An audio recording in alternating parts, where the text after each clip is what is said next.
Good evening. The Taoiseach has made a significant intervention in the country's abortion debate, but has stopped short of revealing his own position on the controversial issue. Well, speaking in Limerick, Leo Varadkar said the country's abortion laws are too restrictive and need to be liberalised. But he said he wants to listen to all sides of the debate and see the wording of the planned referendum before asking people to vote yes or no to it.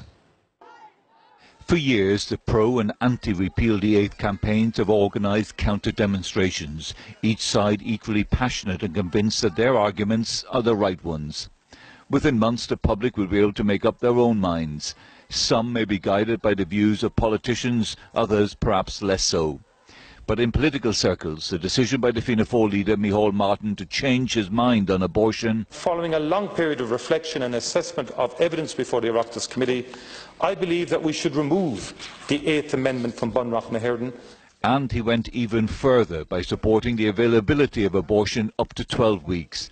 For some parliamentary colleagues, it was a step too far. I hear a lot of talk from politicians who say they have moved on this issue, but it is noteworthy that they seem to have moved in only one direction, and that direction coincidentally perhaps will make them popular with some of the media. Up to now, the Taoiseach and of course Fine Gael leader Leo Varadkar has been pretty guarded with his comments while accepting change is needed.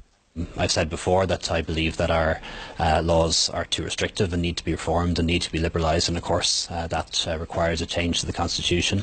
But party leadership is listening, and I want to listen to public opinion, the Citizens' Assembly, my own party members, and also listen to the debate in the Dáil and the Seanad. And I know I have a particular responsibility as Taoiseach to make sure that the wording, the actual question that we put to the people is the right one. The stance of all 158 TDs will be analysed, but as with all referendums, both pro and anti sides agree it's up to the voters. And while the Abortion Rights Campaign and other civil society groups will be doing a lot of campaigning, this will be won by this referendum will be won by the people of Ireland. We find it extraordinary that Micheál Martin has stepped out against the party membership.